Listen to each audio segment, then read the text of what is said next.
Bonjour à tous, soyez les bienvenus à l'église Étile, bienvenue dans la maison du Seigneur. Nous mettons ce jour à part pour célébrer notre Dieu, l'adorer en esprit et en vérité, lui donner toujours la gloire parce que lui seul le mérite. Nous allons nous courber en sa présence et lui donner un temps de prière. Nous demander à notre frère Dieudonné de remettre ces dons de culte dans la main du Seigneur.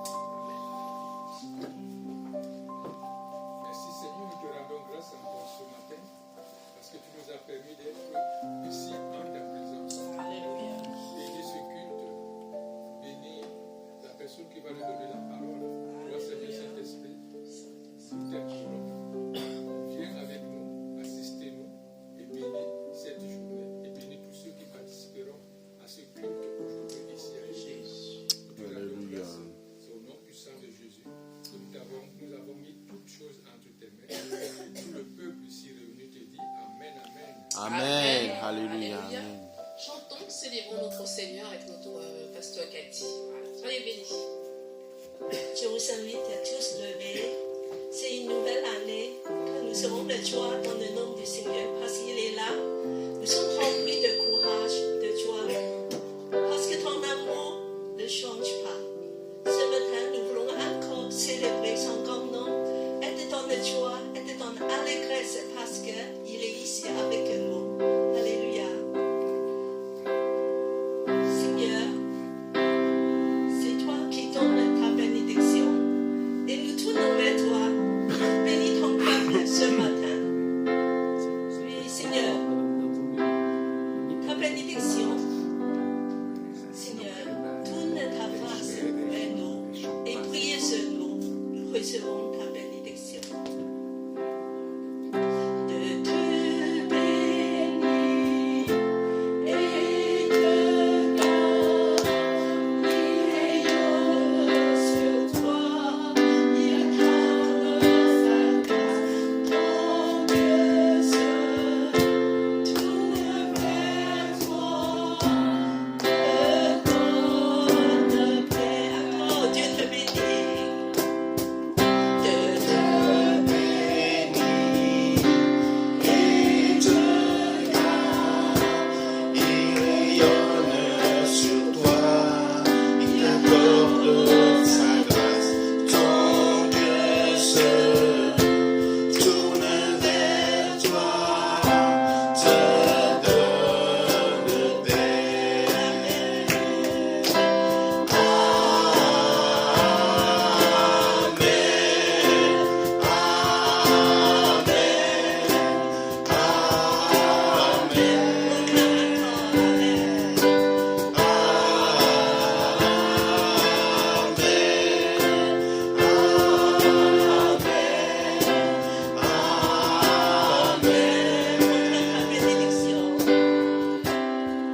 que sa faveur Reste sur toi, pour des demi-générations, sur ta famille et tes enfants, et les enfants de leurs enfants. Que sa trésor reste sur toi, pour des demi-générations, sur ta famille et tes enfants, et les enfants de leurs enfants. Que sa faveur reste sur toi, pour de demi-générations, sur ta famille et tes enfants, et les enfants de leurs enfants. Que sa faveur reste sur toi, pour de demi-générations, sur ta famille et tes enfants, et les enfants de leurs enfants. Que sa présence t'environne avec toi, à tes côtés. Quel est non et ton tourneur, il est pour toi, il est pour toi. Et le matin jusqu'au coucher, à chaque pas, veillons sur toi, dans les larmes et dans la joie. Il est pour toi, il est pour toi, il est pour toi, il est pour toi, il est pour toi, il est pour toi, il est pour toi, il est pour toi, il est pour toi, il est pour toi. Dieu te bénit.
les enfants de leurs enfants. Sa présence t'environne là avec toi, à tes côtés. Très divin, et t'entoure. Il est pour toi, dès le matin jusqu'au coucher. À chaque pas, veillant sur toi, dans les larmes et dans la joie. Il est pour toi, il est pour toi, il est pour toi, il est pour toi, il est pour toi, il est pour toi, il est pour toi, il est pour toi, il est pour toi, il est pour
ramène-les à toi, Père éternel, mon Dieu, mon roi. Car toi, Seigneur Jésus-Christ, tu es amour, tout puissant, majesté, miséricordieux. Où est ton nom, Père éternel? Gloire à ton Saint-Nom. Merci, Père céleste. Amen. Continuez de louer Dieu. Et digne de louange. Seigneur, nous voulons encore élever ton Saint-Nom, Seigneur. Seigneur, tu es digne de notre adoration, digne de tous nos louanges, Seigneur. Pour cette nouvelle année encore, Seigneur, nous te remettons nos vies, Seigneur, nos inquiétudes, nos soucis entre tes mains, Seigneur. Je sais que tu prends soin de chacun d'entre nous, Seigneur. Peut-être nous avons peur de nos lendemains, mais tu es notre lendemain, Seigneur. Et que nous pouvons avoir confiance en toi, Seigneur, dans ta parole, Seigneur, qui dit que nous aurons l'assurance et une espérance de vie en toi, Seigneur. Merci encore, Seigneur, pour toutes tes promesses, Seigneur. Aide-nous encore à nous raccrocher à tes promesses, Seigneur. Tes promesses ne changent pas. Toi, le monde change, mais toi, tu ne changes jamais, Seigneur. Tu es fidèle, Seigneur. Tu es fidèle parce que tu nous aimes d'un amour éternel encore, Seigneur Jésus. Merci encore pour son sacrifice ultime pour chacun d'entre nous, Seigneur. Seigneur, nous voulons encore élever ton saint nom encore ce matin, Seigneur. Sois élevé, sois glorifié.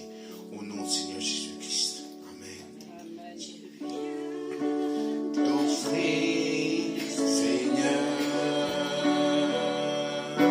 ce que j'ai de meilleur.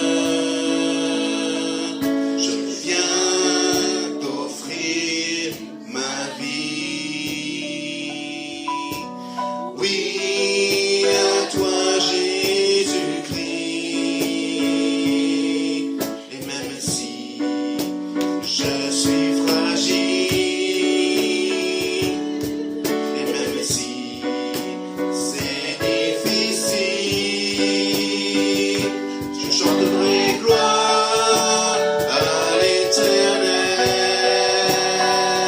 Je chanterai louange à son nom. Je chanterai Dieu, mon essentiel. Je chanterai en l'honneur de son nom. Je viens te dire, Seigneur,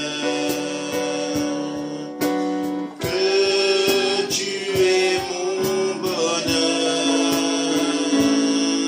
Non, rien ne peut détruire notre bel avenir. Et même si je suis fragile, et même si c'est difficile, je chanterai gloire à l'Éternel. Je chanterai louange à son nom. Je chanterai Dieu, mon essentiel. Je chanterai en l'honneur de son nom. Toute ma vie, je redirai que tu as donné ta vie. Toute ma vie, je redirai que tu as payé le prix. Toute ma vie, je redirai que je ne vis que pour lui. Je chanterai gloire à l'Éternel. Je chanterai louange à son nom.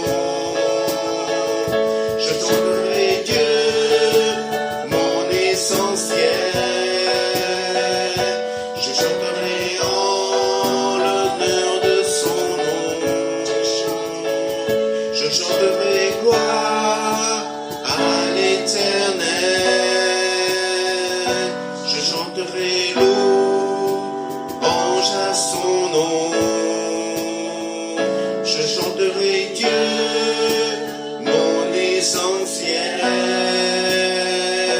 Je chanterai en l'honneur de son nom.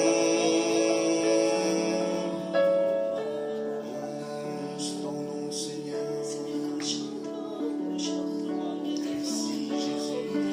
nous chantons. Alléluia. Tu es digne de gloire. Merci, Seigneur. Seigneur, sois glorifié, sois loué. Seigneur, tout nos cœurs tournent vers toi. Seigneur, tu es digne de louange, l'agneau de Dieu, pour ton grand amour, pour ton sacrifice. Oh Seigneur, remplis-nous encore. Tu es nos bonheurs, tu es notre assurance. Seigneur, merci pour ta grâce infinie encore. Continue à adorer, prends des places. C'est les moments des offrandes. Tout à l'heure, nous aurons une offrande vers la fin pour Cambodge. Donc, je vous demande déjà de pouvoir préparer.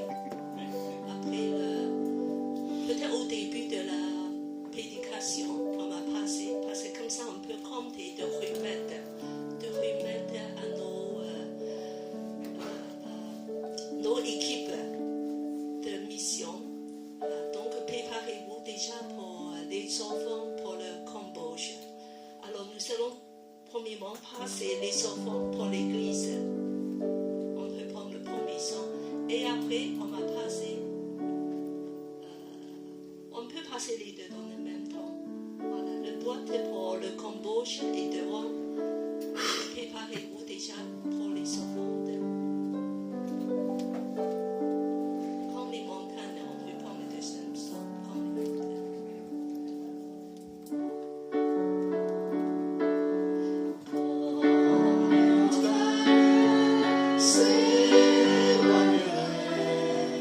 Quand les collines chancelleraient, quand les montagnes s'éloigneraient, Dieu fera tout comme il promet. Mon amour, oui mon amour, ne s'éloignera point de toi. Mon amour, oui mon amour, ne s'éloignera point de toi. Quand les montagnes s'éloigneraient,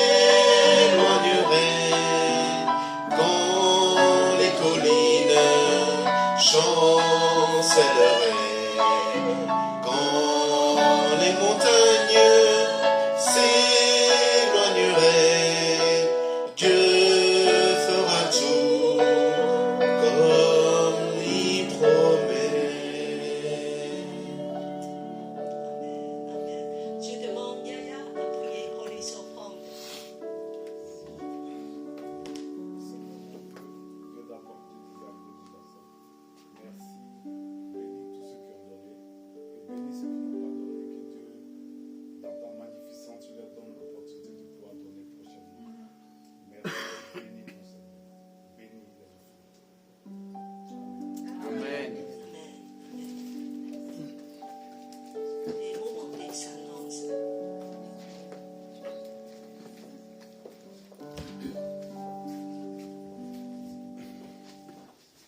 Bonjour à tous et soyez encore les bienvenus à l'église Elim, une église des nations dont la devise est d'aimer Dieu, d'aimer la famille de Dieu, de servir les autres. C'est toujours une joie de partager la parole du Seigneur avec les frères et sœurs. Donc nous voulons encore vous souhaiter la bienvenue et vous rappeler nos rendez-vous pour cette semaine. Déjà le premier rendez-vous, c'est celui de ce midi, donc après le culte. Nous allons reprendre les études sur Marc. Et aujourd'hui, nous allons étudier le chapitre 4. Voilà, donc vous connaissez déjà vos équipes, votre groupe, donc vous allez pouvoir les rejoindre une fois qu'on va commencer vers 12h30 notre temps d'étude.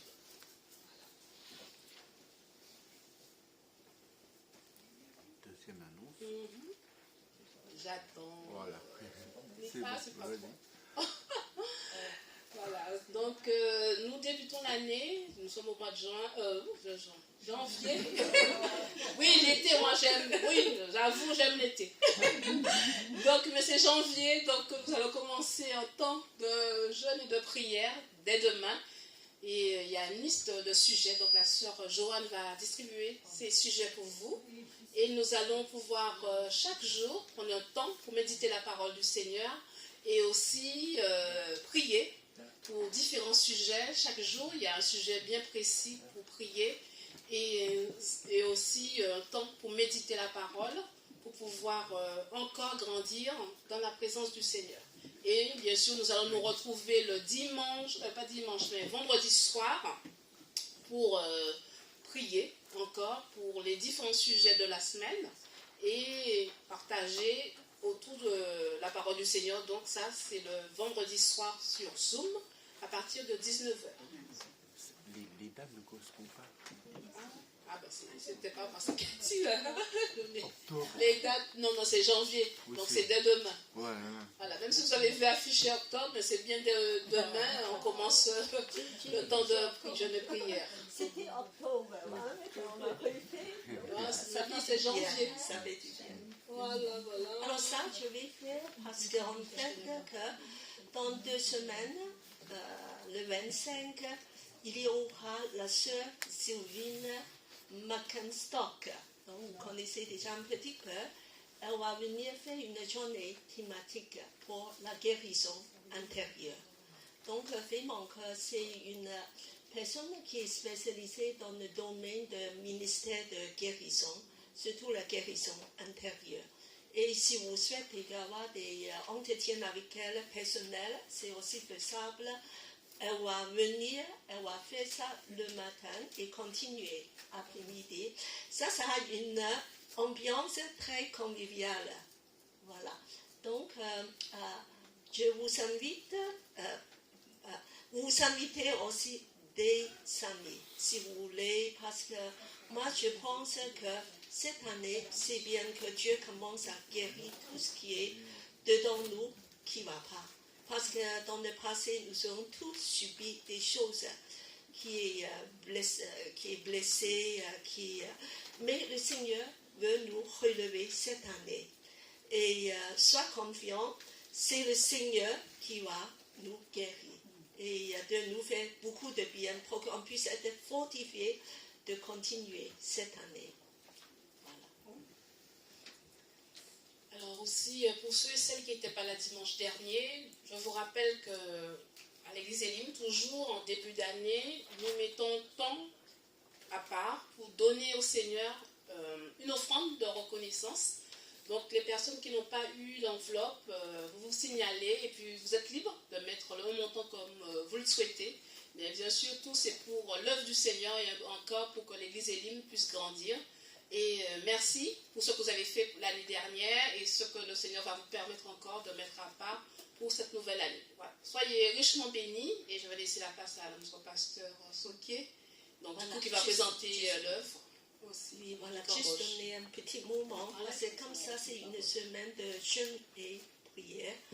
Alors, je voulais dire que, alors c'est à partir de lundi, demain jusqu'à vendredi, donc on va le faire. Alors, qu'est-ce que c'est la jeûne et prière? Ça veut dire que vous mangez plus pendant 5 jours? Oh, j'avais prévu. Alors, je vous demande qu'est-ce que c'est. Alors, 5 jours, qu'est-ce que c'est pour vous le jeûne de prière?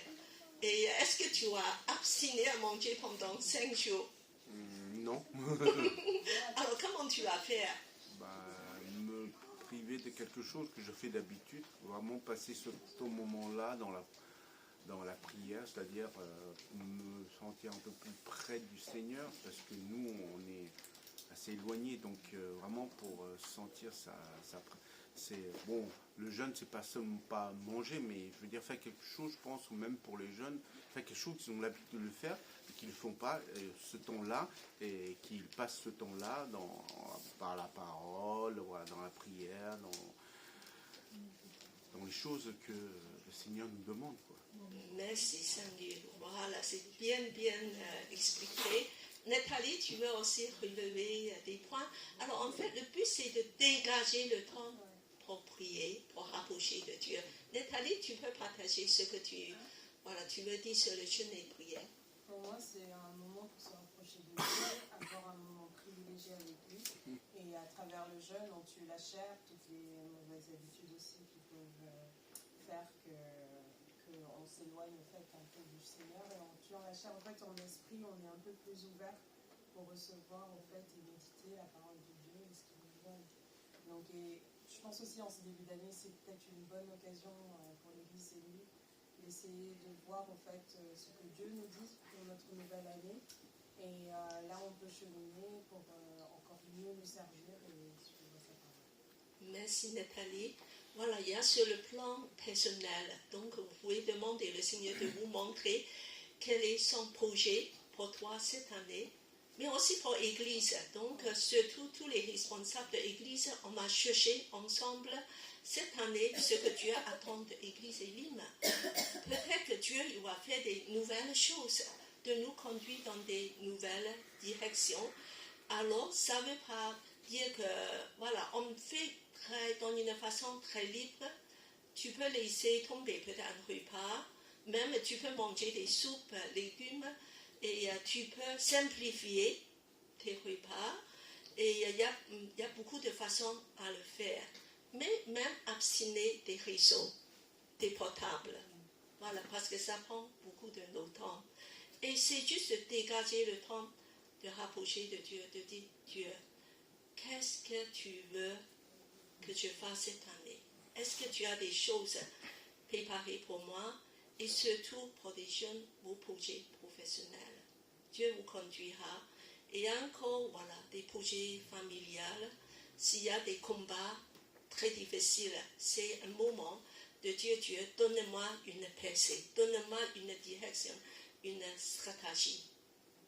Voilà, c'est un moment de commencer l'année, de recevoir sa grâce, de marcher ensemble. Donc, je vous invite surtout de venir dans les réunions de prière ce vendredi, de venir. Et parce que tout le monde puisse le faire, de unir nos cœurs ensemble, de dire que nous crions à toi, Seigneur. Cette année, nous voulons avoir les victoires, nous voulons avoir des percées, nous voulons voir des choses qui changent. Voilà. Donc, en fait, que je voulais aussi dire que tu invites tous les responsables de chaque équipe de venir, on va prier pour vous. De dire que Seigneur va vous donner la vision de l'Église Elim cette année, de comment pour avancer, et aussi de vous bénir, de vous fortifier dans toutes vos missions, des choses que Dieu a confiées pour vous, à l'Église, mais aussi dans vos vies personnelles. Donc, je demande, voilà, le responsable de prière, c'est qui? Gladys. Alors, Gladys, tu viens. Responsable de... Venez devant. On a prié tous ensemble. Et responsable de louange, c'est qui? Samuel. Alors, responsable d'enseignement, bien sûr, c'est moi, mais il y a aussi une autre personne. C'est qui? Patricia. Très bien. Et évangélisation. Dieu donné. Très bien. Accueil. L'accueil. Alors, il y a Sophia et Joanne. Deux grandes dames. Voilà. Et puis, il y a tout ce qui est d'entretien de propriété. C'est Nathalie et Yaya. Voilà. Yaya, c'est un membre très actif ce matin. Il est déjà venu avant 9h30 de tout nettoyer, même dans les rues. Voilà. Nathalie, tu viens? Tu es aussi responsable. Et donc, des projections, tout ce qui est des ordinateurs, c'est qui? Philippe. Allez, viens, Philippe. Alors, pour les enfants, Super. Adèle. Vous voyez que nous sommes tous motivés dans nos églises. On a oublié La nombreux. sécurité. Protocole. La sécurité. C'est Maurice, la sécurité. Il y a une sécurité. Oui, il y a une sécurité. Désormais, c'est Maurice. Ah bon? Oui, il y a Maurice qui s'occupe de la porte. Ah oui, yes. Alors Maurice, tu viens, on t'a nommé comme chef de sécurité. C'est lui qui veille au bon rangement. Voilà, on t'a, il y a un nouveau poste qui est, Oui, voilà, nouveau poste.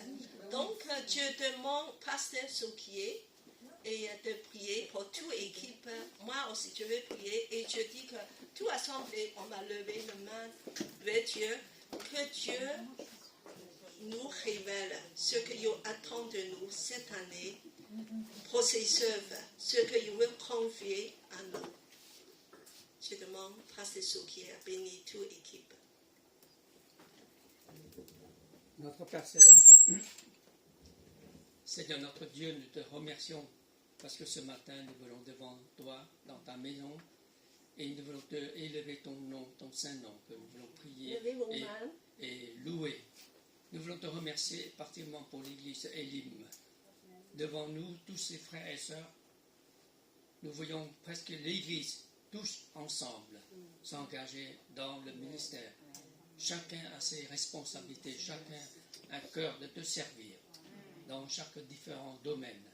Nous voulons te remercier, Seigneur, parce que c'est un privilège que nous pouvons te servir.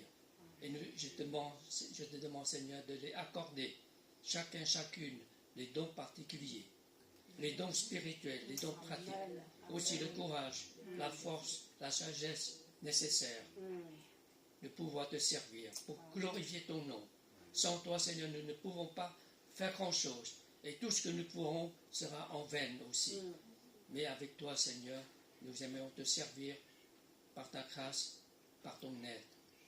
Guide-nous, Seigneur, et bénis nos frères et sœurs pour cette nouvelle année, que l'Église verra aussi ta gloire et tes bénédictions.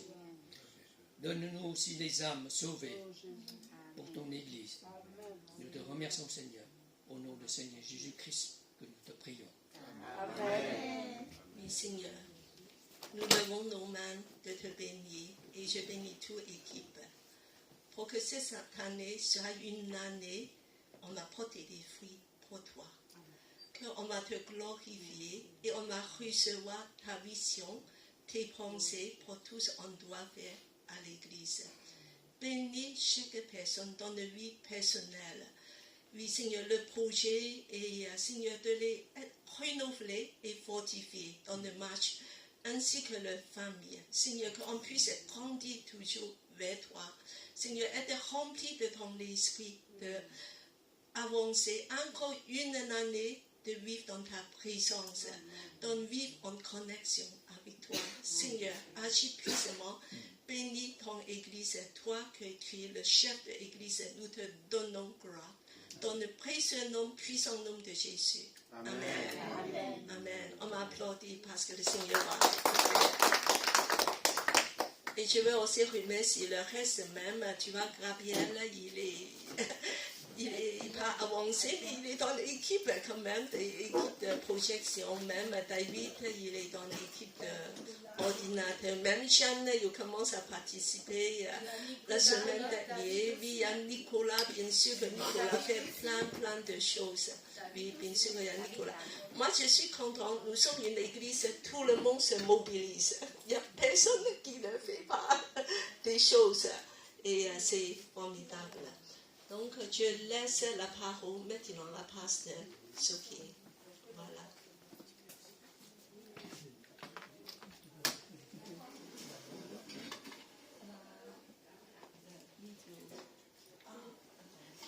D'abord, tu vas entamer la mission d'abord, et après, pour la prédication, tu vas terminer avec la prédication. Tout ce qui est de mission, Alors, je voulais juste dire un mot pour la mission de Cambodge. Et l'équipe va partir début février. Et conduit par Pasteur Souquier. Donc, il y a la sœur Patricia qui est un peu la représentante de nos églises et avec un autre groupe de médecins qui viennent de l'église du Sud. En fait, c'est une église que je viens d'origine à Agen. Et c'est une occasion nous avons supporté et soutenir cette église depuis déjà quelques années. Chaque fois, quand le pasteur Souquier se rend à Cambodge, nous lui avons confié un don et pour donner à l'église flottant. C'est cette église que nous soutenons. Alors, déjà depuis plusieurs mois, nous avons une offrande de 410 €. Avec les offrandes aujourd'hui, tout à l'heure, on va tout remettre à nos représentants Patricia. Et donc, on va commencer déjà à compter les offrandes pour les Cambodges. Si vous avez encore des offrandes à donner, c'est le moment de le faire.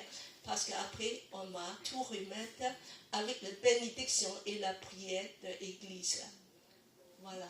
Donc, voilà. Je laisse le temps pour passer ce qui est. Cathy, j'ai une question. On peut aller jusqu'à l'offrande jusqu'à la fin de l'année, quand même. Jusqu'à la fin du mois de janvier, je veux dire. Puisqu'il part au mois de février. Il y a encore des gens qui ont la possibilité de faire des offrandes. On peut, mais on voulait, en fait, on a déjà préparé une enveloppe. Donc, s'il faut le refaire, on va ajouter. D'accord. Si vous permettez, je suggère, c'est Patricia qui prendra l'offrande. Parce que Patricia arrivera directement au Cambodge, tandis que nous avons encore deux pays à faire avant d'arriver au Cambodge. Et je ne peux pas garder l'argent sur moi pendant tout mon voyage à Hong Kong et en Chine. Alors Patricia, ce sera une très bonne occasion pour Patricia de remettre directement à notre frère là-bas. Et je serai avec toi le moment où tu remettre la somme. Voilà. Comme ça, tu diras quelques mots, mais en anglais, pas en français. You have to speak English. Ok. Voilà. Donc, on va faire comme ça. Donc, on va laisser les enfants jusqu'à la fin du mois. Et achetons sur le montant déjà collecté, c'est 410. Voilà. Parce que nous arriverons ensemble le lundi, le 2 février. Tous les 5, nous arrivons ensemble, par différents côtés. Et Patricia viendra directement de la France, les Scots viendront de Belgique, et nous viendrons de Hong Kong. Alors nous serons tous sur place et nous rencontrons notre frère ensemble, et c'est Patricia qui remettra l'offrande à lui. Voilà, donc c'est un voyage vraiment exceptionnel avec une équipe médicale. Et vraiment que nous voulons, même pendant tout le mois de février, de prier pour cette équipe, pour qu'ils puissent vraiment de faire ce que Dieu les a confié. Voilà, je laisse la parole. Et j'ai nommé Patricia comme infirmière ou assistant médical, quel que soit. Alors Patricia a le temps d'apprendre avec les Scots, parce que sinon, qu'est-ce que Patricia va faire? Elle n'est pas menuisier, elle n'est pas électricien, alors donc elle aura. Mais ce sera, comme chaque mercredi soir, nous allons à la réunion prière avec tous les 5. Moi j'ai l'impression que ce ne sera pas le premier et le dernier voyage pour les Scots, ni pour Patricia, parce que ce fois-ci, ce sera quelque chose de très simple pour eux. Nous avons bien sûr dans la discussion planifié beaucoup de choses, mais notre frère là-bas dit « Why you guys so complicated? Just make it easy. » Parce que les gens là-bas, ils ne sont pas comme nous, et ils ne voyaient pas des choses de loin, ils n'ont pas de planning, tout ça. C'est comme ça leur vie. Je dis non, pour nous les Européens, nous avons besoin. Premièrement, nous avons besoin de réserver nos billets bien à l'avant. Vous comprenez? Parce qu'on ne peut pas réserver comme ça des billets 1 ou 2 mois, ça coûte très cher. Et donc pour nous, ce serait un sacrifice, si vous voulez. Par exemple, pour Patricia, 2 semaines de travail, de perdre 2 semaines de vacances, et encore tout un montant à dépenser. Et pour les Benoît et François, tandis que pour nous, c'est notre retraite. Alors, nous avons le temps, mais pour eux, leur temps est très précieux. qu'est-ce qu'ils vont faire là-bas, ça c'est une autre grande question pour nous. Mais finalement, notre frère dit, mettez les choses dans la main du Seigneur, on verra au fur et à mesure. Nous avons quand même un planning. Chaque jour, qu'est-ce que nous allons faire? Au moins, nous avons première destination, deuxième destination, deuxième étape, qu'est-ce que nous allons faire? Tout simplement, je vais rapidement, dès que nous arrivons, le premier jour, c'est le jour de repos. Le deuxième jour, formidable, c'est le jour de tourisme. C'est bien ça. Mais il ne faut pas bousculer les gens, il ne faut pas faire les forcer, parce qu'ils méritent, après long voyage, ils méritent le repos, ils méritent le deuxième jour, c'est le jour de tourisme, ils vont visiter les tours des temples encore. Et le troisième jour, ça, il commence avec les consultations, les gens, ils commencent à s'inscrire pour ceux qui ont besoin d'avoir un peu de medical check-off. Et Patricia, peut-être, Benoît te donner un blouson blanc, je ne sais rien. Et de toute façon, ma femme et moi, nous sommes là pour attendre, je ne sais pas combien de gens qui viendront. Et entre-temps, j'ai des choses à réparer, à réduire, parce que les lumières qu'ils ont mis l'année passée, ça ne convient pas du tout, alors nous devons changer tous les éclairages. Quelque chose de très simple pour moi, c'est pas très compliqué, mais j'aurais besoin des jeunes gens restent avec moi pendant que l'équipe médicale font leur travail. Et donc ce sera le mercredi dans la même semaine. Et ensuite nous retournerons les dimanches pour le culte. Le problème là-bas, vous verrez, ça c'est pas un bâtiment, hein. C'est c'est ni un bateau, c'est un flottant, c'est un bâtiment flottant sur lac. Donc, c'est ça l'église. Et pour y aller, les gens ils disent, récemment j'ai un ami qui vient, un couple chinois qui aime beaucoup le Seigneur, ils étaient comme missionnaires en Thaïlande, ils disent, est-ce que je peux aller, demain j'ai une journée de libre, je peux aller là-bas pour rendre visite. Il dit, comment vous voulez aller? Vous me donnez l'adresse? J'ai dit, il n'y a pas l'adresse. Ça n'existe pas. Vous me direz comment y aller? J'ai dit, j'en sais rien, je ne sais pas vous dire. Parce qu'il est sur un coin, sur un lac, dans un coin tout à fait le nord. D'abord, dans la semaine, c'est impossible. Personne ne va vous conduire là-bas, sur ces petits bateaux, comme des commandos. Il faut attendre dimanche. Et ensuite, est-ce que vous parlez... il parle l'anglais. Est-ce que vous comprenez khmer? Non. Est-ce qu'il y a un traducteur qui irait avec vous? Non. Alors ça ne sert à rien de vous dire. Parce que dans la semaine, ces gens-là, ils vivent, ils travaillent, ils font la pêche, etc. Pour y aller, ce n'est pas aussi simple que nous imaginons.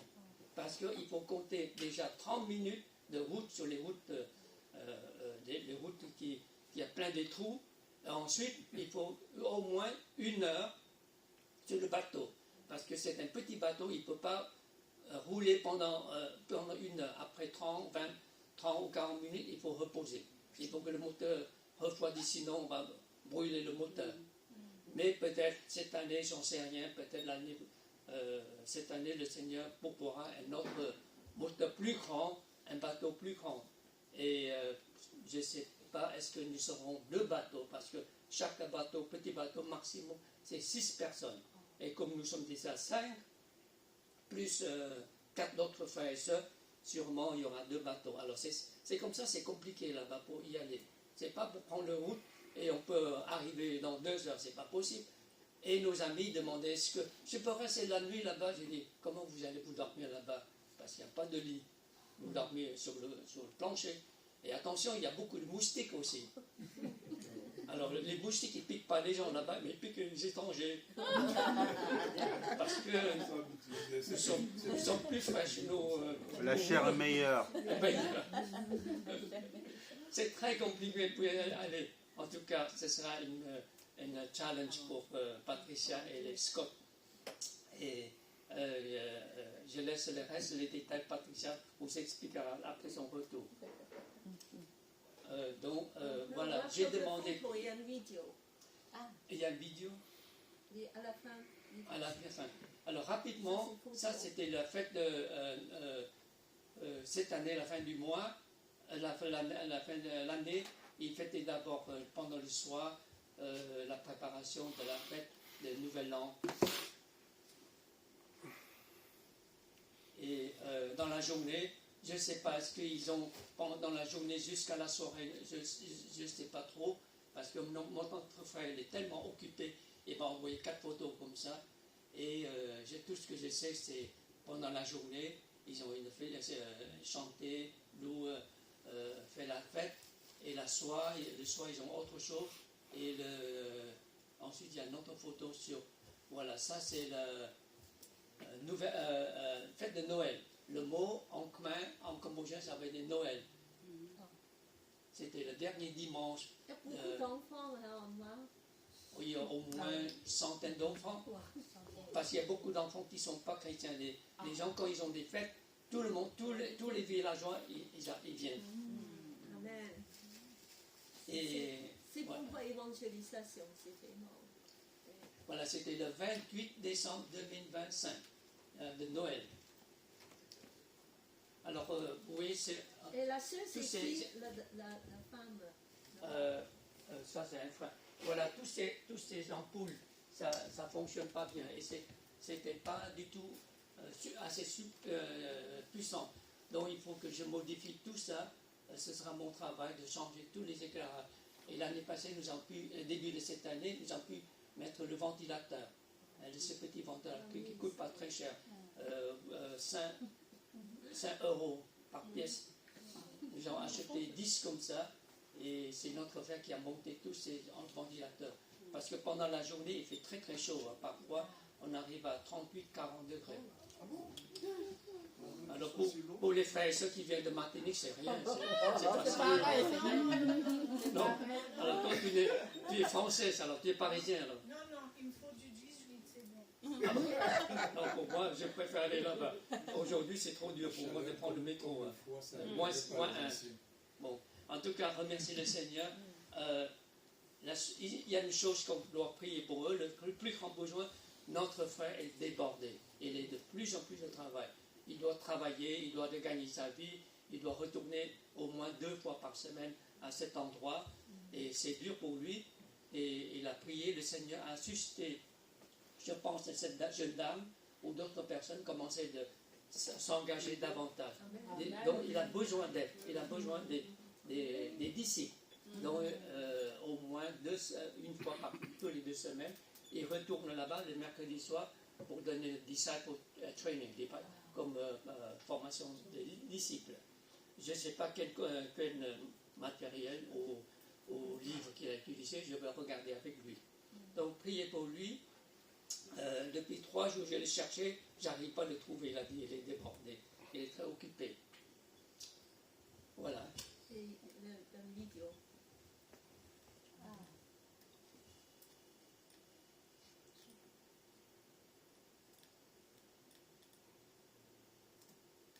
Il n'y a pas de son?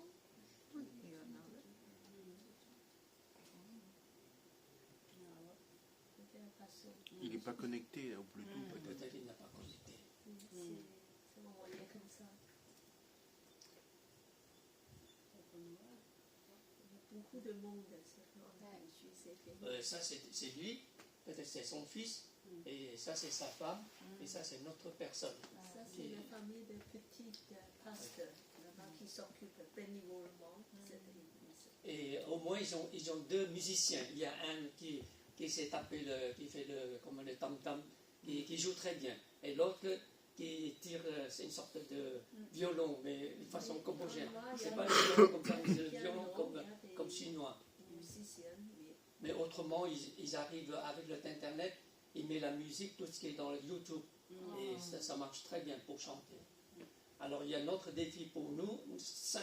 Tous les 5, nous devons apprendre à chanter en cambodgien. Je ne sais pas, Patricia, tu es déjà tu comprends par cœur déjà la parole? Travail. C'est bien. Moi non plus, j'arrive pas, il faut que j'ai le papier. Parce que nous allons chanter un chant cambodgien pour eux, et notre chant en anglais, et c'est les enfants qui nous apprennent à faire des gestes. C'est parce que la 2e semaine, dès que nous arrivons, le 2e dimanche, nous allons fêter, par cette occasion, je dirais, c'est le Chinese New Year. En fait, c'est le 3e dimanche. Comme le 3e dimanche, Patricia va nous quitter, nous resterons là-bas encore. Donc nous avons profité, la deuxième dimanche, nous avons fait une sorte de culte pour célébrer le nouvel an chinois. C'est pour le faire plaisir. Et notre frère dit, on va leur donner beaucoup de nourriture à manger, parce que d'habitude, ils n'ont pas autant de viande à manger. Là, les gens là-bas, ils mangent que des poissons. Donc il y aura des cadeaux pour tous les enfants, des petits cadeaux qui vont préparer, au moins 200 cadeaux pour les jeunes, pour les enfants. Et il y a un autre besoin très urgent, nous continuons à prier pour le chef du village. Il savait qu'il y a quelque chose qui se passait sur ce coin depuis presque 6 ans. Et il venait au moins 2 ou 3 fois pour les occasions particulières. Mais quand même, il n'a pas trop autoritaire. Une personne très simple. Il a à peu près 50 d'années. Et notre frère, il a à cœur il a déjà parlé à lui ce que nous, les gens qui faisaient. Nous sommes des gens qui croient en Jésus, mais pas les politiques américains. Ça n'a rien à voir avec la civilisation américaine ni européenne. C'est le Dieu, le Créateur. Parce que vous comprenez, souvenez-vous, quand vous évangélisez, même en Afrique ou quelque part dans le monde, vous parlez de christianisme, toujours dit, mais c'est quoi ça? C'est la religion des Américains, c'est la religion des Romains, des Européens. Nous, on ne croit pas toutes ces choses-là. Non, on a dit que nous croyons le Dieu du Créateur. Ce Dieu-là, il est devenu homme, il est devenu le Sauveur. Son nom s'appelle Jésus. Voilà, point, on s'appelle là. Et le reste, on ne va pas trop parler sur tout ce qui est l'histoire géographique, ni Israël. Il ne sait pas où se trouve Israël. Il savait quelque part, mais où se trouve Israël. Donc, simplement, Jésus, c'est le Sauveur de l'homme. Et nous prions pour ce chef de village, espérons qu'ils accepteront le Seigneur un jour. Mais cette fois-ci, dans notre voyage, nous n'allons pas trop compliquer les choses. Parce que si nous allons faire quelque chose de trop officiel, il faut demander l'autorisation. Et après, il va dire, mais qu'est-ce que ces 2 Français vont faire là? Et moi, je suis asiatique, je suis cambodgien. Mais quand ils verraient Patricia, voilà, qui représente l'Afrique, c'est une personne très importante. Et qu'est-ce qu'ils font faire tous ces 3-là? Non, on dit, non, ce sont des touristes. Les amis qui viendront visiter ce coin, on aimerait connaître on est tous des chrétiens, on veut connaître le fonctionnement sur ce église flottant, et nous espérons de pouvoir le rencontrer. Voilà, prions pour nous. Nous ne perdons pas l'espoir, nous voulons contacter ce chef de village. Voilà tout ce que je veux partager sur le Cambodge. Et nous allons prier maintenant. Déjà, et j'invite Patricia à avancer ici. Et pour prier pour toute équipe. Et pour le chef de village, l'équipe se compose de 5 personnes. Patricia Sauquier et sa femme et le couple Scott. Scott, sont des Belges, mais qui habitent en France. Ils sont un couple médecin. Alors donc, nous voulons prier. Je demande Saint-Lieu à prier pour tout le voyage missionnaire, pour la protection de Dieu, pour les proches souffert. Alors je vous demande de lever les mains vers Patricia et Pasteur Sauquier. Seigneur Jésus, c'est avec humblement que nous présentons devant toi, Seigneur. Que tu bénis, Seigneur, cette mission, Seigneur, que tu as mis dans le cœur de chacun, que ce soit le couple Sauquier, Patricia et l'autre couple médecin, Seigneur. Vraiment, Seigneur, que tu les bénis, Seigneur, et que tu les fortifies pendant leur séjour au Cambodge, Seigneur, auprès de nos frères et sœurs sur l'église flottante, Seigneur. Vraiment, Seigneur, que tu puisses les protéger tout au long du chemin, Seigneur, et qu'ils puissent arriver sains et saufs à bon port, Seigneur, et qu'ils puissent vraiment être des lumières, Seigneur, pour nos frères et sœurs qui sont là-bas, Seigneur. Leur témoigner, Seigneur, peut-être aussi de leur faire du bien, Seigneur. Vraiment, Seigneur, tu sais comment les utiliser, Seigneur. Comme tu dis, tu es notre potier, nous sommes ton argile, Seigneur. que tu les façonnes selon ta volonté, Seigneur. Que ce soit le couple pastoral, que ce soit le couple de médecins, que ce soit Patricia, Seigneur. Tu les envoyais pas au hasard, Seigneur. Tu as voulu qu'ils soient là-bas, Seigneur. Merci encore, Seigneur, de les bénir, de les protéger, Seigneur, tout au long du chemin. Et bénis aussi nos frères et sœurs qui sont là-bas, l'église flottante, Seigneur. Vraiment, Seigneur, bénissez aussi le petit pasteur, Seigneur, et son couple et toutes les personnes qui ont en charge de ce ministère, Seigneur Jésus. Merci encore, Seigneur, pour ta protection, Seigneur, et pour ton amour pour toutes tes églises, Seigneur. Et nous te confions ce voyage, Seigneur, entre tes mains. Et que vraiment, que ce soit sous ta protection, sous ton amour, Seigneur. Et nous te disons merci d'un cœur reconnaissant, Seigneur. Et aussi un merci, Seigneur, parce que tu es 3 fois saint, Seigneur. Et nous élevons encore ton saint nom, Seigneur Jésus. Merci encore, Jésus. Nous te prions, nous te remercions au nom de Seigneur Jésus-Christ. Amen. Oui, Seigneur, nous prions pour le chef de village aussi. Oui, Seigneur, pour que tu touches son cœur, pour que ça soit favorable. Oui, Seigneur, chaque endroit que l'équipe se dirige, Seigneur, nous prions pour des guérisons, des miracles, des conversions. Nous prions que l'évangile puisse resplendir. Nous prions pour la santé de toute équipe, tous les 5 personnes, que tu les gardes vraiment dans bon état. Seigneur, nous prions que, oui, Seigneur, que par la suite, tu ouvres plus grand des portes de l'évangélisation au peuple et dans tous les villages. Seigneur, que ton nom soit glorifié et dirigé par toi. Amen. Amen.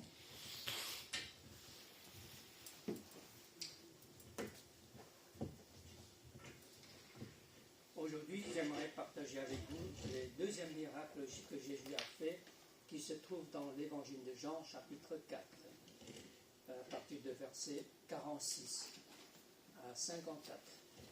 Vous vous rappelez encore le premier miracle que Jésus a fait, c'est sur le petit village de Cana, et il a changé de l'eau en vin. Et nous arrivons au chapitre 4 de l'évangile de Jean.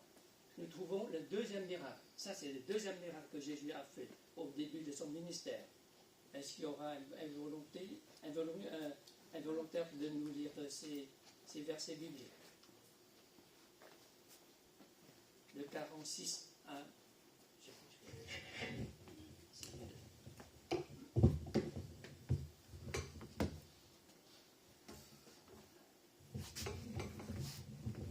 Il n'y a pas de volontaire, alors moi j'ai dit, s'il vous plaît, notre sœur. Jésus retourna donc à Cana, en Galilée, où il avait changé l'eau en vin.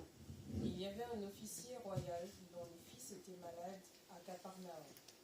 Quand il apprit que Jésus était arrivé de Judée en Galilée, il alla le trouver et le supplia de descendre guérir son fils, qui était sur le point de mourir. Jésus lui dit, « À moins de voir des signes et des prodiges, vous ne croirez donc pas. » L'officier royal lui dit, « Seigneur, descends avant que mon enfant ne meure. » Jésus lui répondit, « Vas-y, ton fils vit. » L'homme crut à la parole que Jésus lui avait dit, et il partit. Déjà sur le chemin du retour, ses serviteurs vinrent à sa rencontre et lui dirent que son fils était vivant. Il leur demanda à quelle heure il s'était senti mieux, et lui répondirent, « Hier, vers la 7e heure, la fièvre l'a quitté. » Le père reconnut que c'était justement l'heure où Jésus lui avait dit, « Ton fils vit. » Alors il crut, et lui et toute sa maison. Tel fut le 2e signe que Jésus accomplit lorsqu'il fut revenu de Judée en Galilée. Merci. Dans ce récit, c'était ce qui est différent parce que uniquement dans l'évangile de Jean, il y a ce que nous pourrons trouver ce récit, pas dans les autres évangiles. Nous ne savons pas pourquoi, pour quelle raison. Peut-être la plupart des Juifs pensaient que c'est pas très important cette affaire, ce miracle, parce que c'est un officier royal. J'aimerais poser la question, quelle est l'origine de ce officier royal? Est-ce qu'il est un juif ou c'est un romain? S'il est un juif, les Juifs ne vont pas les aimer, parce que c'est un traître. Ou c'est quelqu'un qui travaille pour les non-croyants. Si c'est un Romain, il ne s'intéresse pas à Jésus. Il ne veut pas savoir ce que Jésus a fait. Ni c'est l'enseignement de Jésus, ni ce que Jésus a fait, les miracles. Pourtant, il a entendu parler ce que Jésus a fait. Alors, on ne sait pas trop comment son origine, et c'est pourquoi, moi, je pense, dans les 4 évangiles, uniquement l'évangile de Jean, il a mentionné cet officier, pas les autres évangiles. Peut-être pour les Juifs, pour les autres auteurs, l'auteur, ça n'a pas d'importance, parce que c'est une personne c'est un païen. Mais dans ce récit, le premier point que j'aimerais souligner, à partir de versets 46 à 50, j'ai utilisé le titre « Croire sans avoir vu ». Parce qu'il croit. Le mot « croire » ici, dans certaines versions, traductions, « prendre », le mot « prendre la parole de Dieu », « croire la parole de Dieu », c'est la même signification. Bien sûr, en chinois, il se traduit en croire. En français, on croit, mais en certain anglais, il traduit en prendre la parole de Dieu. Moi, je pense plutôt, croire, c'est quelque chose que nous pouvons imaginer dans notre esprit. Mais prendre, c'est quelque chose qui accepte et vraiment le mettre en pratique. Parce qu'il a entendu parler Jésus, ce que Jésus a fait. Jésus a fait des miracles, mais pourtant, c'était le deuxième miracle. Jésus n'a pas encore fait des miracles avant. Mais pourquoi il a pris? Jésus n'a pas fait d'autres miracles. Le premier miracle, c'était de l'eau devient vin. Et maintenant, cette fois-ci, c'est le deuxième miracle. Sûrement, il a entendu parler ce que Jésus a enseigné. L'enseignement de Jésus est avec de l'autorité, avec des paroles de portée de confort, de la vérité. Et peut-être tous ces gens, des grands hommes, suivaient Jésus. Alors, c'est tout ce qu'il a appris. Mais maintenant, nous savons que ce officier se trouve dans une situation très difficile. C'est pourquoi le titre de mon message, c'est l'unique espoir. Parce qu'il a perdu l'espoir. Son fils était très malade, sur le point de mourir. Avec ses capacités, avec sa situation, il a sûrement dépensé beaucoup d'argent et consulté des meilleurs médecins. Jusqu'à là, pas de succès, pas d'espoir, parce que son fils est sur le point de mourir. Et donc cet homme est venu chercher Jésus avec tous ses serviteurs. Il fallait qu'il ait trois conditions nécessaires.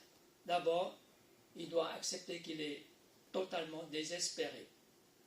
Il est impuissant. Il ne peut rien faire lui-même.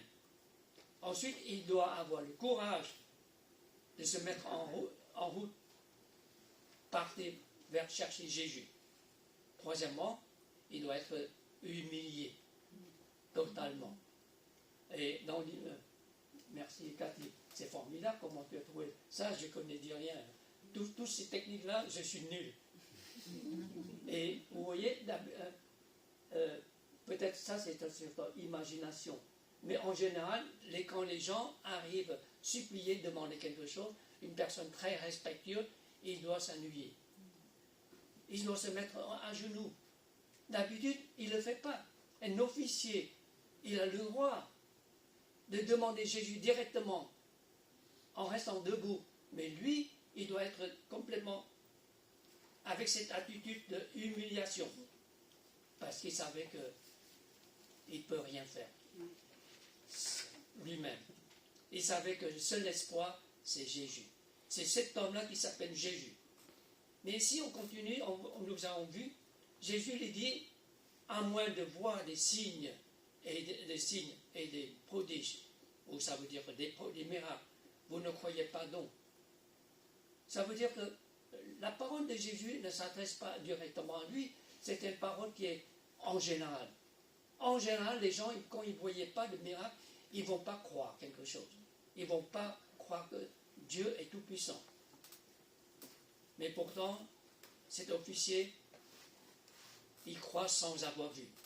Il n'a jamais vu ce que Jésus a fait. Il n'a jamais vu Jésus changer de l'eau en vin. Et il a sûrement entendu parler de cela. Maintenant, il demandait, il suppliait devant le Seigneur. Il a dit, Seigneur, descends avant que mon enfant ne meure.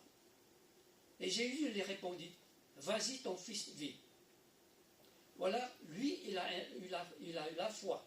Cette foi-là, c'est une sorte de connaissance. Il a entendu parler, il connaît. Imaginons que vous prenez comme d'habitude ce matin, quand j'ai commencé de prendre le RR, mais pourquoi chaque fois il arrive chez nous, c'est Nanterre-Préfecture, pourquoi il s'arrête là? Au moins 5 minutes. Et si vous venez par côté de l'Est, vous arriverez à Nation. Pourquoi il s'arrête à Nation? Au moins 5, parfois 8 minutes. Est-ce que vous savez pourquoi? Non. Personne n'est tout grand. Vous ne savez pas non plus. C'était mon fils qui m'a dit ça. Allez chercher un peu l'histoire de Paris, c'est intéressant. Parce que dans Paris, après la guerre, le règlement, les conducteurs de train, dans le métro, ils n'ont pas le droit de conduire hors de Paris. Parce qu'après Nation, c'est banlieue. Après la Défense, c'est banlieue. Il faut changer les conducteurs. Bon, ça, c'est règlement, on ne peut pas changer. 2 compagnies, c'était 2 compagnies. Aujourd'hui, heureusement, c'était une seule compagnie. Avant, c'est RATP, etc., etc. Oh, très compliqué. Très, très compliqué. En plus, ces gens-là, ils ne conduisent pas plus de 30 minutes. Maximum 30 minutes et pause 15 minutes. C'est bien comme travail. En plus, ils sont bien payés. En plus, tout le temps, ils font la crève. C'est nous, les usagers, qui subissent les crèves. Et ceux qui payent le 70 ou 75 par mois. Plus que là. Oh là là. Alors c'est misère là. Et heureusement, mais ils ont sorti un nouvel système. Moi j'ai la carte de chaque fois on dédure. Ça c'est déjà bien. Hein. Franchement, c'est très, je dirais, c'est très, en anglais, very fair. Très juste. Sinon, vous êtes perdant. Vous êtes consommateur, vous êtes toujours perdant. C'est eux qui sont toujours gagnants. Parce que en sortant de Paris, ils prennent une pause de 5 minutes ou 10 minutes. Et pendant ce moment-là, maintenant ça va mieux. Avant, ils éteignent toute la lumière. Et dans cette station-là, je me demande est-ce qu'il y a une panne, est-ce qu'il y a un problème. Aujourd'hui, s'il y a une panne, il faut beaucoup prier. Mon fils, il prend le RR tous les jours, arrivé à Aubert. Et au moins chaque semaine, au moins un jour par mois, par semaine, il reste là dans Paris au moins 41 heures. Il suffit un petit malaise. Une personne qui a problème, tout le RR s'arrête. Tout le temps comme ça. Et c'était misère. C'était compliqué. Et pendant ce temps-là, soit vous priez, soit vous avez la foi. Tout le monde reste dans le métro, vous restez dans le métro. Si tout le monde sort, vous devez sortir. Vous ne pouvez pas rester tout seul. Moi, j'ai la foi qu'il faut que le métro continue. Il ne va pas continuer. Donc la foi, c'est quelque chose, vous voyez, tout le monde le fait, vous le suivez automatiquement, c'est votre foi. C'est une foi naturelle. Naturellement, vous devez le faire. Naturellement, vous devez obéir l'ensemble, les choses, les actions. Mais ce officier royal, il connaît très bien ça. Il peut donner des ordres, envoyer un serviteur d'aller chercher Jésus. Mais non. Il est parti lui-même avec ses serviteurs. Il est arrivé devant le Seigneur, il a demandé au Seigneur, Seigneur, descends avant que mon enfant meure. Et il a la foi. Cette foi-là, c'est quoi cette foi qui dépasse son imagination. C'est une foi qui n'est pas naturelle, c'est surnaturel. Parce que c'est une foi qui n'a pas vu le résultat. Et c'est ce qui est formidable. Donc cet officier possédait déjà une foi naturelle. Maintenant, il a besoin d'une foi surnaturelle. Il reconnaît son impuissance totale. Il a cru simplement que Jésus le seul pourra aider et sauver son fils. Sur le deuxième point, à partir de verset 51 à 52, nous voyons ici, croire sans tout comprendre. Lorsque Jésus lui dit, vas-y, ton fils vit. Le récit de Jean est très, très bref.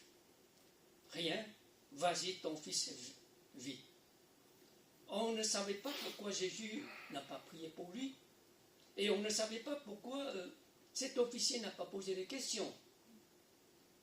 Et repartit tout simplement comme ça.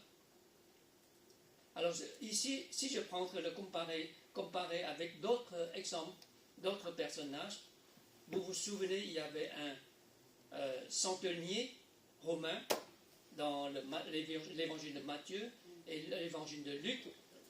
Le récit parlait d'un autre centenier.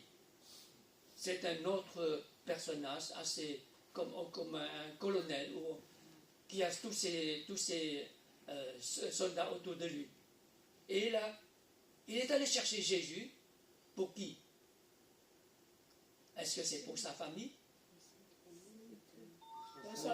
Pour porter son soldat. Pour son serviteur, ou un de son soldat.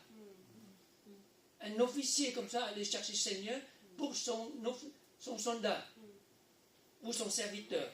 Parce que son serviteur est très malade. Et selon ces deux, l'évangile, et il ne donne pas de détails, mais d'après le docteur Luc, le médecin Luc, il a mentionné son serviteur, il est dans une situation très grave aussi. Il est allé chercher le Seigneur. Et le Seigneur lui dit, le Seigneur lui propose, j'irai chez toi, je vais te rendre visite. Mais ce centenier, il a dit, non Seigneur, je ne suis pas digne de te recevoir. Tu peux tout simplement dire un mot, comme je dis à les autres soldats. Va à ceci, va là-bas. Ça suffira. Et le Seigneur se proposait d'aller lui rendre visite. Vous voyez, quand j'ai comparé avec ces deux-là, pourquoi ici, Jésus n'a pas dit grand-chose à ce officier royal. Tandis qu'avec l'autre centenier, Jésus propose d'aller lui rendre visite. Et il a des conversations entre les deux, Jésus et la personne. Et ici, Jésus simplement dit, vas-y, ton fils vit. Vous voyez, encore une fois, nous voyons qu'il n'a pas compris grand-chose. L'officier n'a pas compris. Et tout ce qu'il a compris, c'est, vas-y, ton fils vit. Et cette phrase-là, il répète après. Quand il demande son serviteur, le troisième point que j'aimerais développer, c'est un homme croit, toute sa famille croit. Quand il a reparti chez lui, son serviteur venait à sa rencontre et a dit, ton fils est vit, il est guéri. Il demandait, c'était qu'un moment, 7e heure, ça veut dire le début de l'après-midi. Et il savait il se souvient, il a répété la même chose. Vas-y, ton fils vit. Et tout ce qu'il a retenu, c'est cette parole. Et si simple, si court. Dans ce récit, j'ai appris quelque chose que quand Jésus a fait quelque chose, il n'a pas besoin de trop expliquer les choses. Et quand nous avons besoin de quelque chose, nous sommes dans une situation désespérée, nous n'avons pas besoin de répéter trop des choses. Il a tout compris. Simplement venez devant lui, déposez tous nos soucis, tous nos problèmes, et il comprendra tout. Il prend soin de tous nos problèmes. Et ce qui est merveilleux, que lui-même, il a pris la parole de Dieu, et il a commencé à partager. Et nous voyons aussi que c'est une grande bénédiction pour lui et pour toute sa famille. Si c'est votre situation, le moment quand le Seigneur dit, vas-y, ton fils vit. Ton fils ne va pas mourir. Si c'est à vous, comment votre réaction? Alors j'aimerais d'avoir votre opinion. Si c'est à vous, dans cette situation-là, quelle est votre première réaction? Qu'est-ce que vous allez faire? Rappelez-vous, de Capernaum jusqu'à la ville de Canaan, l'Israël, en haut, il y a le lac de Galilée. Et Capernaum, il se trouve au nord de l'est, dans un coin, en bas de lac. Tandis que Canaan est sur la colline. Et entre les deux villes, le village de Capernaum, c'est plus grand. Et le Canaan est tout petit village. Entre les deux, il y a 35 à 37 km. Aujourd'hui, il y a la route, 20 minutes, on arrive. Mais à l'époque, 35 km, combien de jours il faut le faire? Au moins 2 jours de route. Et d'après vous, quand le Seigneur dit, retourne chez toi, tout va bien, qu'est-ce que vous allez faire? Quelle est votre première réaction? Partir et courir. Courir, je sais bien. Sauter sur. Je ne sais pas, est-ce qu'il a un cheval ou un âne? Mais sûrement, il n'est pas porté comme en Chine. On porte des officiers. Sûrement, il a un cheval, c'est un officier royal. Sûrement, il a un cheval. Ou un chat. Sa première action, il va courir. Mais est-ce qu'il va partir tout de suite la même soir? On ne sait pas. Peut-être que cette nuit-là, il ne va pas dormir. Et tout de suite, il prend le chemin. Il ne va pas passer la nuit encore là-bas. Parce qu'il est trop... Il a très plein de questions dans sa tête, aussi plus ou moins soulagé. Mais ce n'est pas sûr. Ça, parce qu'il y a une foi surnaturelle, mais il faut être réaliste. Soit il faut aller voir le résultat de son fils. Est-ce que Jésus, tout ce qu'il m'a dit, vas-y, ton fils vit. Est-ce que c'est vrai ou c'est pas vrai? Pourquoi il ne m'a pas dit autre chose? Pourquoi il ne m'a pas adressé du tout? C'est bizarre, ce Jésus. C'est pas très sympa. Si je compare avec l'autre centenier, j'ai trouvé Jésus un peu... Et plutôt, il aimait l'autre mieux que cet officier royal. Ou bien c'est un officier trop autorité. De toute façon, Jésus ne fait pas de distinction entre les hommes et les femmes.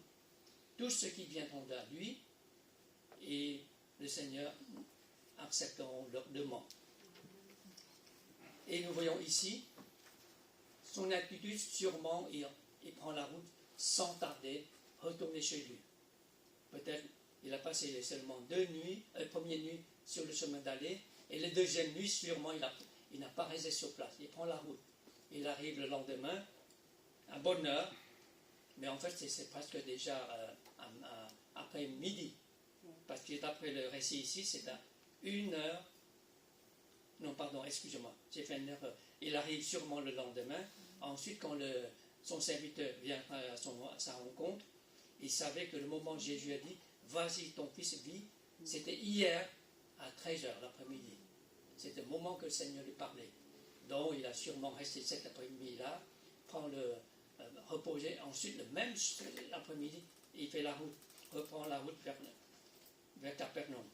Et cet officier-là, il est comme aujourd'hui comme un préfet, si vous voulez, dans un village. C'est lui qui a toute l'autorité, c'est lui qui dirige tout le village. D'après ce récit, qu'est-ce que nous pouvons apprendre? Il y a 4 choses que nous pouvons retenir, 4 leçons. Premièrement, il reconnaît son impuissance. Il cherche le Seigneur avec l'humilité. Il doit avoir la foi simple, aussi sincère. Il doit mettre toute sa confiance en Jésus. Et nous voyons que cet homme-là, malgré le récit uniquement dans l'évangile de Jean, un tout petit récit, mais c'est aussi important que nous pouvons apprendre à travers ce récit, à travers ce miracle. Nous venons au Seigneur dans notre situation parfois très désespérée. Nous avons plein de choses dans la vie, soit dans la famille. Mais ce que nous devons apprendre aussi, bonne chose, que le Seigneur pas simplement guérit son fils, il a cru, il a mis sa confiance en le Seigneur, et toute sa famille est bénie. Et nous devons faire aussi comme lui, mais nous devons aussi souvent se penser, le moment que nous voulons servir le Seigneur, comme vous voyez, aujourd'hui c'est formidable. J'ai jamais vu une église, presque toute l'église s'engage dans le ministère. Tout le monde a une responsabilité. Ça c'est exceptionnel. Franchement, l'église est très exceptionnelle. Parce que c'est la famille. Tout le monde sert le Seigneur. Tandis que, je vous dis honnêtement, notre église a plus de 200 personnes. Mais pour chercher, il y a au moins seulement 30 personnes qui est toujours engagées. Les autres, ce sont des spectateurs. Ils viennent, mais bien sûr, c'est une église internationale. Beaucoup de diplomates, beaucoup de gens, des expats. Ils arrivent en France maximum 4 ans, ils quittent. Il y a des familles. Mais ce qui est bien pour certaines familles, ils arrivent ici pendant ces 4 années et ils s'engagent dans le ministère. Et notre pasteur les rappelle toujours, vous êtes là pendant quelques années, ce n'est pas par hasard. Le Seigneur vous a donné l'occasion de venir en France, de travailler en France. Vous devez profiter de ce moment-là, de connaître le Seigneur, de venir à l'église et de aussi servir dans l'église. Mais il y a beaucoup, ils ont toujours des raisons. Ah, j'ai pas le temps, mais j'ai trop occupé, j'ai beaucoup de problèmes. Ça, c'est des problèmes. Et notre problème, c'est que les gens servent le Seigneur, parfois ils ont le problème dans la famille. N'oublie pas, le diable veut vous attaquer, c'est votre famille. Parfois, vos enfants sont révoltés. Les jeunes, surtout, ils ne sont pas obéissants. Pourquoi? Ils sont tellement influencés par notre société corrompue, société mal faite. Les diables utilisent tous les moyens pour nous attaquer, pour détruire notre famille.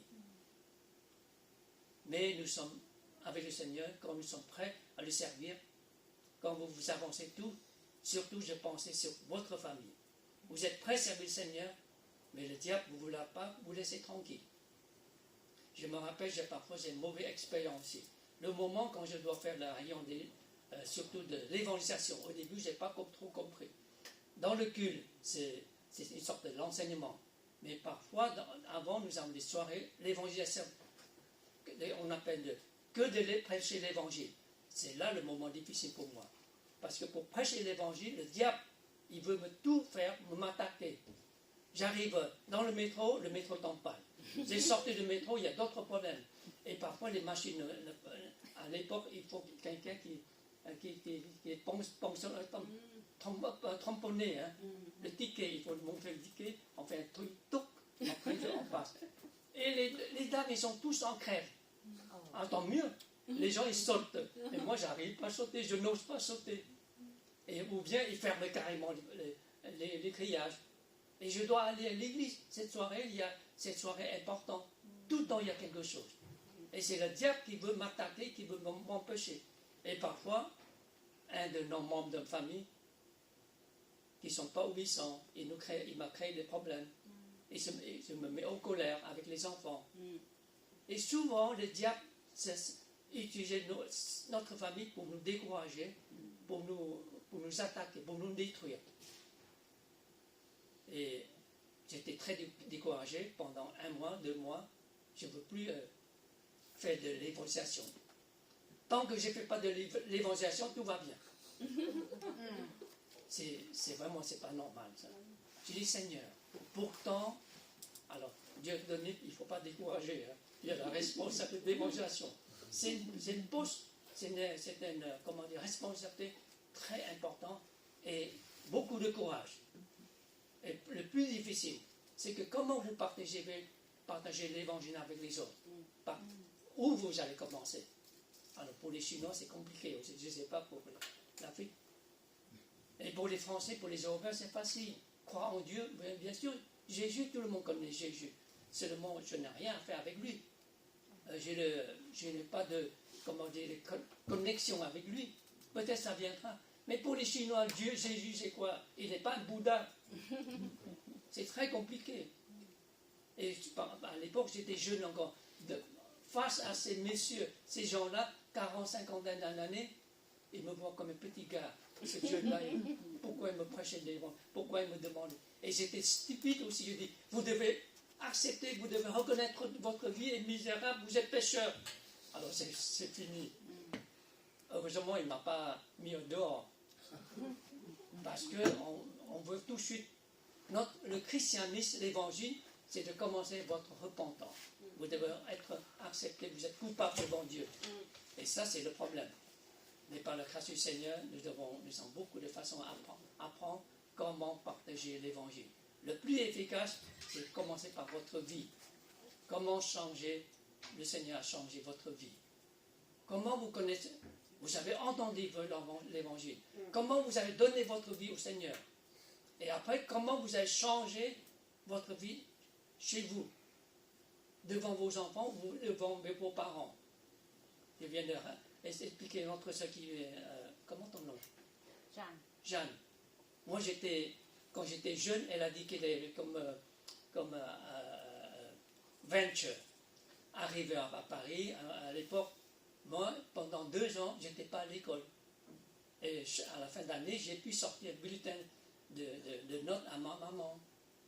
Et quand même, bon, c'est pas le meilleur, mais au moins j'ai le bulletin de notes. Pourtant, pendant 2 ans, je n'étais pas à l'école. J'ai acheté, j'ai payé les gens. J'ai payé les copains, et tu vas faire le nécessaire pour que le professeur signe tout pour moi. J'étais comme ça, ma vie. Et après, j'ai dit à ma maman, j'étais pas à l'école. Elle dit, mais c'est quoi ça? Comment tu as pu faire pendant ces 2 ans, 2 années? C'était notre vie, c'était ma vie comme ça. Et après, j'ai compris que le Seigneur a changé ma vie. Et j'explique à maman que le Seigneur a changé ma vie. Donc commencez avec votre témoignage. Ensuite, au fur et à mesure, vous devez apprendre les versets bibliques. Et ensuite, vous devez savoir comment, par la puissance du Saint-Esprit, convaincre les gens.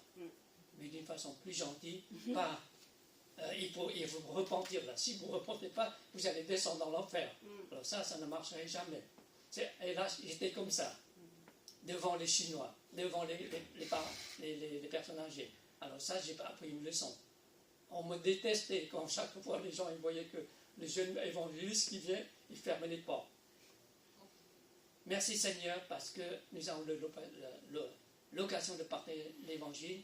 Nous avons l'occasion d'expliquer ce que le Seigneur a fait dans notre vie. Et nous prions que le Seigneur nous protège aussi de continuer à servir le Seigneur. Protège aussi notre famille. Protège notre mari, nos épouses, nos enfants.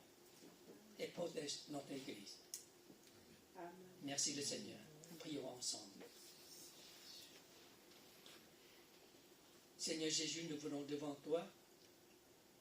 Nous avons appris ce matin encore dans ce miracle que tu as fait envers cet officier royal. Tu sais très bien qu'il est complètement désespéré. Parce qu'avec son autorité, il ne peut rien faire. Il ne peut pas sauver son fils. Mais tant qu'il venait devant toi, Seigneur, avec ce cœur sincère, avec cette foi, Seigneur, tu l'as fait grand chose dans sa vie. Tu l'as guéri son fils. Et même tu l'as sauvé sa famille. Seigneur, ce matin, nous voulons apprendre encore de te faire confiance. Nous sommes prêts à te servir. Même dans notre situation, parfois, plein de questions, plein de situations incertaines. Mais nous sommes confiants au Seigneur, que tu nous dirigeras. Tu prends soin de chacun de nous. Tu écouteras notre prière. Et tu feras des choses merveilleuses pour ta gloire. Seigneur, aide-nous et protège-nous. Protège nos jeunes, nos enfants, notre famille, nos parents, afin qu'ils puissent aussi continuer de réfléchir. Ceux qui ont déjà entendu l'évangile, mais ils ne sont pas encore prêts à prendre la décision, à donner leur vie à Jésus. Mais Seigneur, ne perdons pas l'espoir, nous continuons de prier pour eux. Que ta parole continue dans le cœur. Travaille avec ton Saint-Esprit. Ce n'est pas notre parole qui peut convaincre les gens. Seulement ton Saint-Esprit tout-puissant. Tu peux les révéler. Tu peux les éclaircir. Ils vivent dans les ténèbres. Ils ont besoin de toi. Ils ne peuvent pas vivre dans les ténèbres avec cette désespérée leur vie. Seigneur, aie pitié. Accorde-nous ta miséricorde. Sauvez nos enfants et nos parents qui ne sont pas chrétiens. Tous ceux qui ne sont pas encore accepté l'évangile. Accepté Jésus. Nous te remercions, Seigneur. Nous devons remettre tout cela. Nous sommes incapables de faire les choses nécessaires. Mais toi, tu peux changer la situation. Tu peux sauver ces âmes. Au nom de Seigneur Jésus-Christ, nous te prions. Amen. Amen.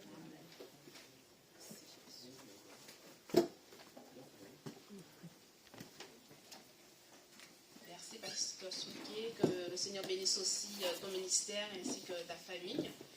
et ainsi que chaque membre de l'Église Elim. Merci, bon dimanche et à bientôt. Au revoir.